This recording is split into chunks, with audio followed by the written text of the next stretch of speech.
Today on Life and Faith. When some of the elders, they're now elders, but they were young people at the time of the walk-off, when they said to me that, you need to take this story and keep telling this story and make sure that others know this story because it's an important story for all of us. We have to remember that the old man Lingiari didn't do it just for the glory of the Gurundji people and their triumph.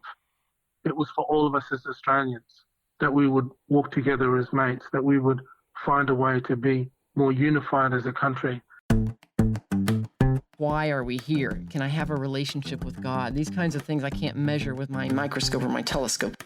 Hope deranges us. Hope breaks things and breaks things down. Christianity isn't some kind of self-help doctrine. It's not probiotics for the soul or something, He was using the parable of the Good Samaritan to justify bombing Syria. Welcome to Life and Faith from the Centre for Public Christianity. I'm Simon Smart. Well, today on Life and Faith, we have Justine Toe in the studio. Good to see you, Justine. Hello. Now, you're going to bring us a really interesting story. It's one that some people are familiar with, the Wave Hill Walk-Off from 1966. This was most well known with the photograph of the Australian Prime Minister Gough Whitlam pouring into the hands of the Aboriginal leader, Vincent Lingiari, a whole lot of soil. And that story was popularised. It's a very familiar story now because of the song by Paul Kelly, From Little Things, Big Things Grow. So one of my favourite songs, I have to say, and my kids too, actually. But this was important because it marked a really crucial moment in the Indigenous struggle for land rights. So it's a great story, but Justine, you have a part of the story that's less well known that I think is going to be really engaging. Yeah, I hope so too. So back in July, I was at a conference, and while there, I met Mark Yetika Paulson, who's this Aboriginal activist. But it also turns out that his father is Graham Paulson, the Reverend Graham Paulson, who was the first Indigenous missionary to the Gurundji people. And the Gurundji people are the ones involved in the Wave Hill Walk-Off. And so he let me in on the role that they played throughout the protest. And I went and off and researched the story, and then I came across these dreams that it seems like played a significant role in the protest itself.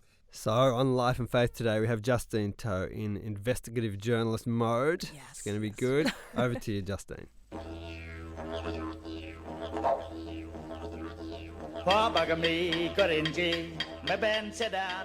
Those stories are as true and as real as someone having the audacity to say, I have a dream that racism will be changed in the United States of America. They're the sorts of dreams that would motivate a leader to hold an 8-year campaign as opposed to an 8-week campaign.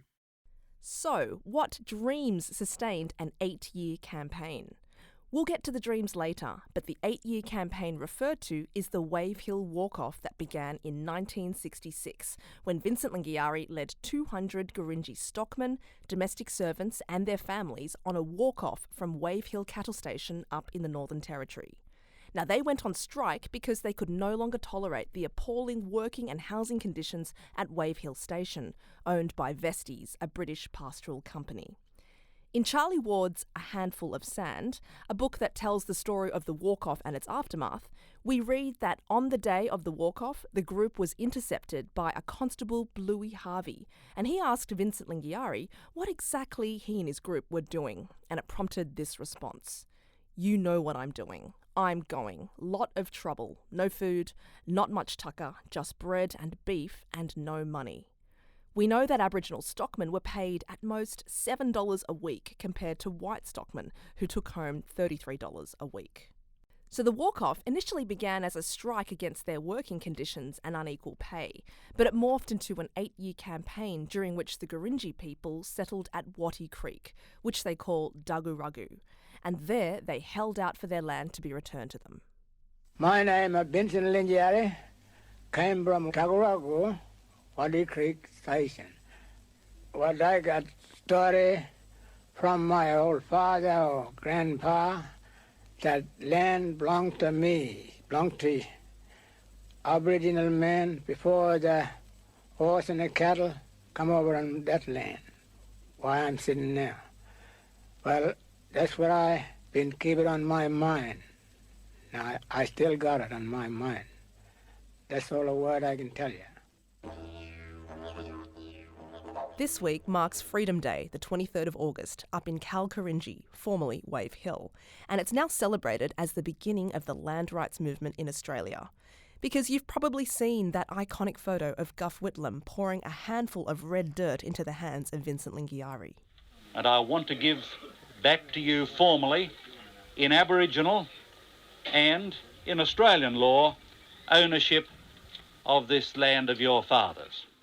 And you've probably heard the Paul Kelly song From Little Things, Big Things Grow, which we probably can't play for copyright reasons, but go and search for it later to jog your memory. The iconic photo and song are firmly lodged in the Australian imagination. Lesser known, however, is another dimension to this otherwise familiar story. Because for the next generation of Aboriginal activists after him, Vincent Lingiari was seen as a modern-day Moses, leading his people away from oppression, captivity and cruelty into a land of their own. Or, if you like, the land that they originally owned. This aspect of the story is not well known. Because we hear lots about the role of the trade unions, student groups, even the Communist Party, but not so much about the role of the church in sustaining the Wave Hill strike. And that's going to be filled in by Mark Yetika Paulson. He's an Aboriginal and Torres Strait Islander community leader and activist who's campaigned for constitutional recognition of Aboriginal people and who is now working with charity Australians Together to promote reconciliation. Mark's also the son of Reverend Graham Paulson, the man who baptised Vincent Lingiari sometime in the early 1970s. I don't have the exact date, but it was in the middle of the Wave Hill strike. Mark says that the role of Christianity and Christian leaders has been bypassed in the ways that we remember this event. First of all, I just want to acknowledge that I completely understand why the role of trade unions and student movements and other political forces had played a very significant and pivotal, significant role in the campaign. Why for them the Christian story becomes a bit of a challenging story for them. But I don't see them particularly minimising it. But I see them, saying, well, look, it's not really their story to tell. So the Christian background to this story, the Christian backbone to the sense of how significant this is the old man Lingiari talked about how he really felt a calling, if you like, or a message from God to say that it is time to make a stand, to no longer accept the conditions, to actually do something about that. And yes, of course, there was the involvement of others to help him prepare technically, to help him prepare with the kind of political apparatus to be able to do that. But he really felt a sense of, I feel called to do this. I feel like it is my right to do this as a community leader, a cultural leader, to be able to make this kind of stand.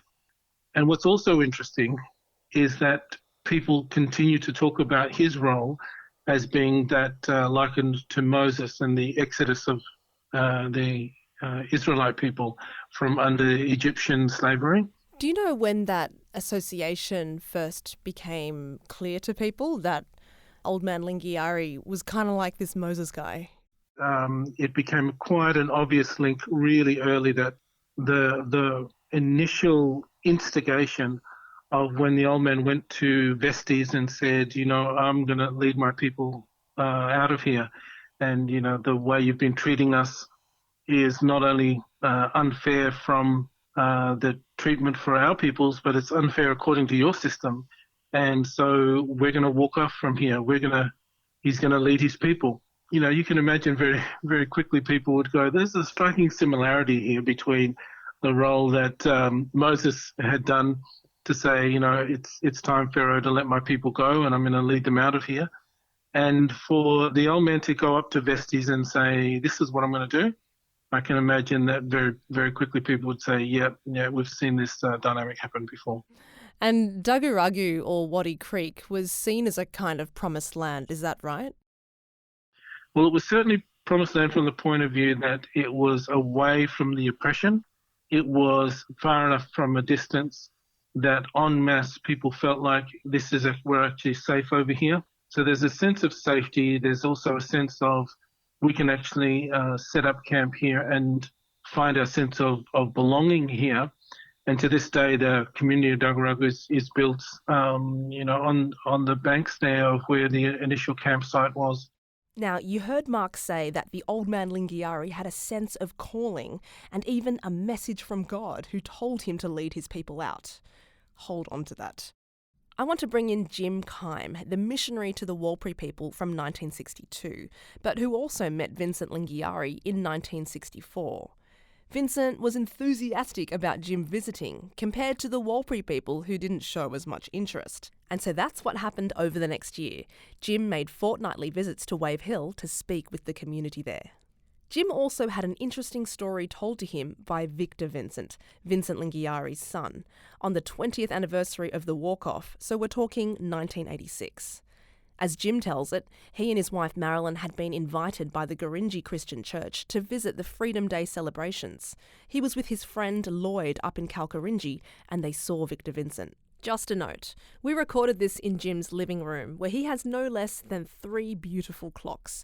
So you'll definitely hear one of those ticking in the background, possibly a plane or two, and definitely some beeping. I don't know what from. He turned off the dishwasher before we pressed record. But no matter, none of that is going to distract you from his tale. So we went to see Victor, and I naturally was recalling the walk-off. And he said, not verbatim, but something like, "There's another story." And I pricked up my ears and just quietly got him to tell me the other story. And it was that on one occasion when they were coming back from the Halls Creek race meeting, and Vincent had a dream in which somebody who he thought was God, some bright figure, came and said to him, "Vincent, I am going to give you your land back." Then he said, "You know about the walk-off.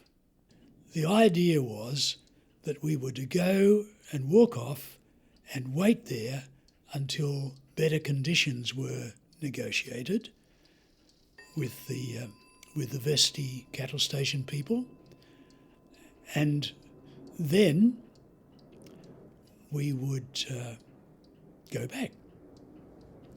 He said, but that night, Vincent had another dream. The same person came to him and said, "Vincent, you are not going back.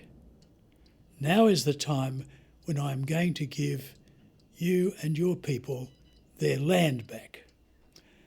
And that changed the whole way that the strike or the walk-off worked out. They never went back. Instead, they kept going west and eventually came to Waddy Creek. So that's the story. I'm pretty sure that it was actually the night that they walked off, and they were camped. The whole community was camped in the bed of the Victoria River. Victor Vincent told me that that's when his father had that second dream. I said, "Victor, this is amazing." I said, "I had no idea." And I said, "We can be very grateful for the Union people who saw the injustices that were being done to your people and worked with you to try and make things better and give you a better deal and more justice." And I said, that was a wonderful thing that those people did. However, this is an extraordinary story, and I've never heard it before. And he said, "Well, it's true." Isn't that incredible? I put this to Mark. Has he heard of these dream stories, and what did he make of them? They would sound out of this world for people today, but if true, so fascinating. Yes, I have heard of those stories. They not stories that were passed on to me to tell, so I'm glad that you brought them up. They're the kind of stories that when I hear them, I have no hesitation in being able to say that those stories are as true and as real as someone having the audacity to say, I have a dream that racism will be changed in the United States of America. When people receive a sense of calling or dream from the thing above, or the transcendent, the voice of God, as it were, when that's the kind of dream that they testify to, it can't be ignored. It's their story. It's their part of what drives them to make sense of the sacrifice that's needed and the work that's needed for people to push through.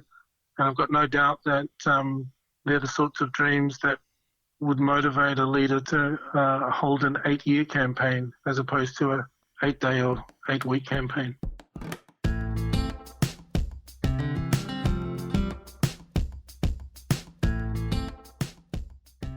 Here's the thing though, I also spoke to Hannah Middleton for this story, and she did her doctorate on the Gurundji people, which meant she spent the better part of 1970 living among them, to the point that she was given a Gurundji mother and father to be responsible for her. Hannah says there was no evident Christianity taking place in the community that she could see. She knew that her Gurundji father, Peter Gilgi, loved singing hymns at church, but beyond that, she says, what Christianity was there on offer? Admittedly, this was not the focus of her research, and, as she concedes, she wasn't exactly looking out for it either. I was there, people talked about the walk-off, we went and looked at stuff, although the Wave Hill manager might turn up in a ute and drive us off at that time. I've also been back for 2 of the Freedom Day events, and in none of them do I recall any reference to Christianity. The reasons for the walk-off were quite different. They weren't to do with the Promised Land or anything like that. And I never heard any Christianity associated with that. You know, there was no religion there, but you see, I'm not very religious.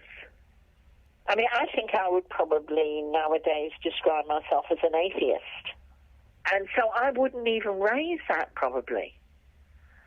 And if I'd raised it, would I have had other conversations? Possibly. And this is the problem with this being very anecdotal for me.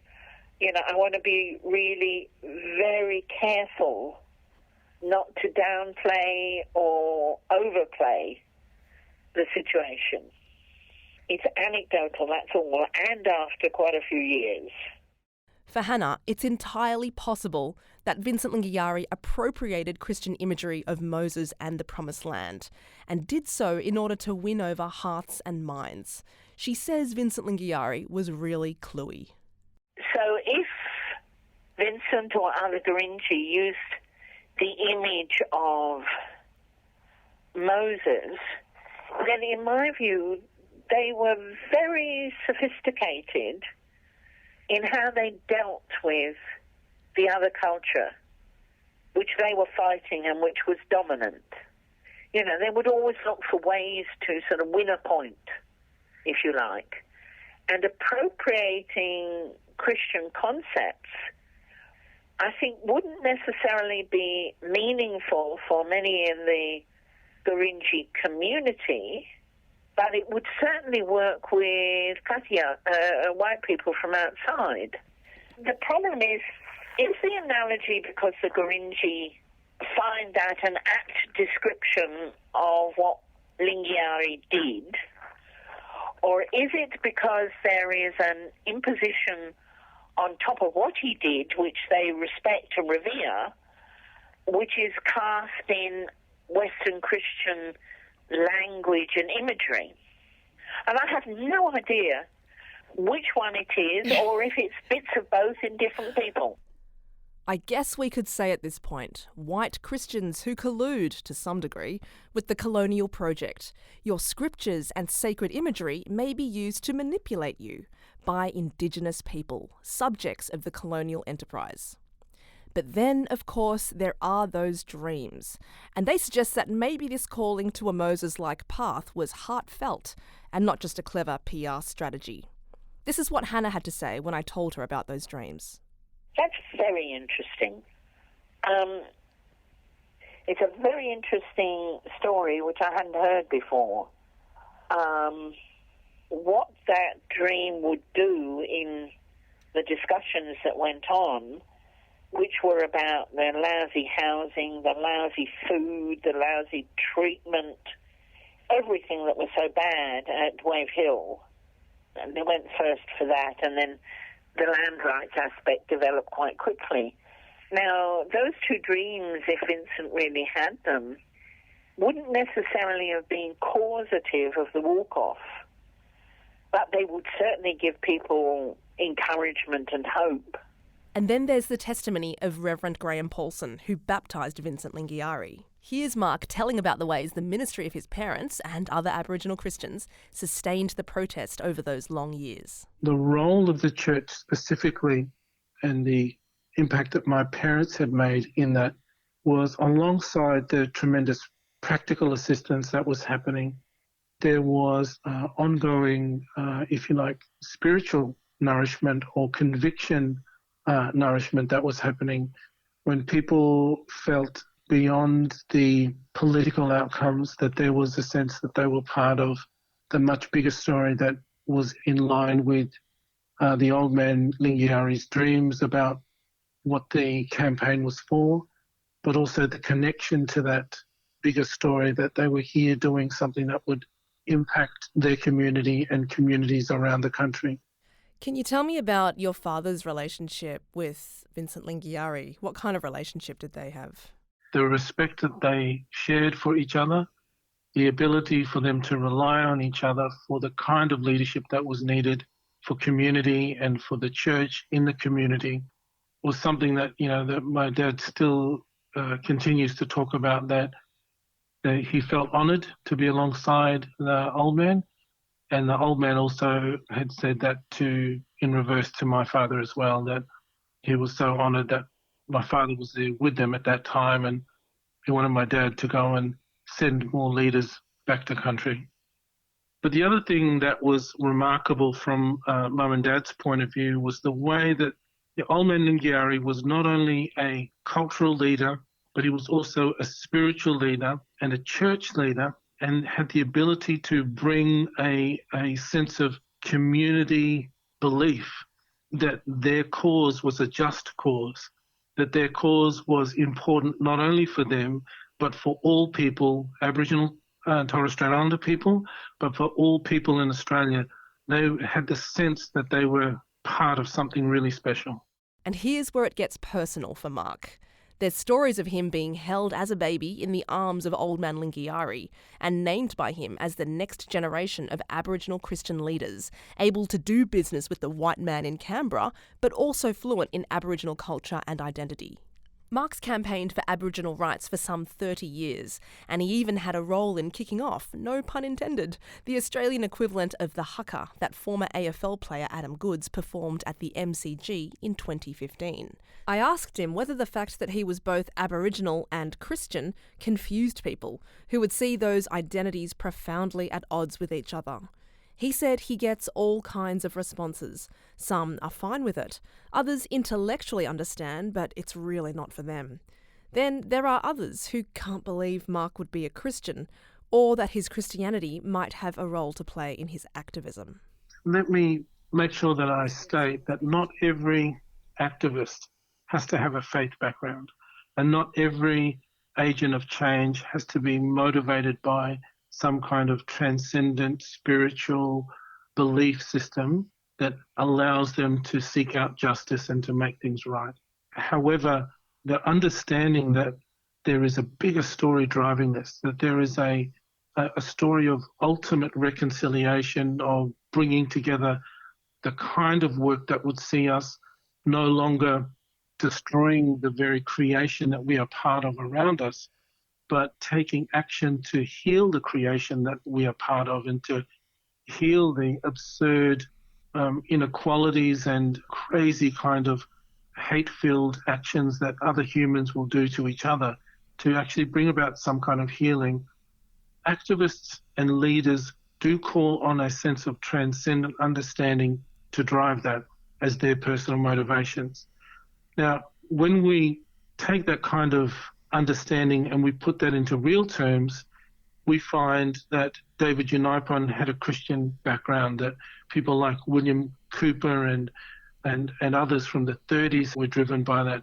We find Pastor Sir Doug Nicholls in the 67 referendum as someone who was former governor as well. You've got this motivation that drives beneath or drives perhaps above the drive to not only see political and social change, but to see a spiritual awakening and a spiritual healing brought to people around them. And for the old man Lingiari, it was part of that. He was in that tradition as well. He was part of that. And I do not mean for 1 second to diminish the role of others who had been part of that campaign, but we also need to acknowledge that he was a Christian leader as well as he was a cultural, community and political leader. There seems to be a sense among commentators since the walk-off that Vincent Lingiari's dream has not yet come to pass, that the kind of independence and autonomy that Vincent Lingiari envisioned has not really worked out the way that he wanted it to. And we have that very kind of iconic photo of Gough Whitlam and Vincent Lingiari and also the Paul Kelly song. But it seems as though there's still a lot of work to be done. Yeah, I think the thing for us to pay attention to is whether we see ourselves as fellow Australians, whether we think we've stopped growing. But for me, one of the central hopes in all of this is that when some of the elders, they're now elders, but they were young people at the time of the walk-off, when they said to me that, you need to take this story and keep telling this story and make sure that others know this story because it's an important story for all of us. We have to remember that the old man Lingiari didn't do it just for the glory of the Gurundji people and their triumph. It was for all of us as Australians, that we would walk together as mates, that we would find a way to be more unified as a country, as a people. And I just hold on to the hope that we're still growing. That from little things, big things grow. We're just still growing. Yeah, we still got work to do. And yes, we still need to address really important, significant issues that will require us to be dedicated in our relationships with each other and to be there for the long term, not just for short seasons. But if we don't have the sense that we keep growing and we keep learning and we keep forging ahead, then we could actually despair by the stuff that we look around and see, and we could say, oh, we're not there yet. So I guess my response to that is that I would hope that Australians latch on to and hold on to the part that says we're still growing in this together.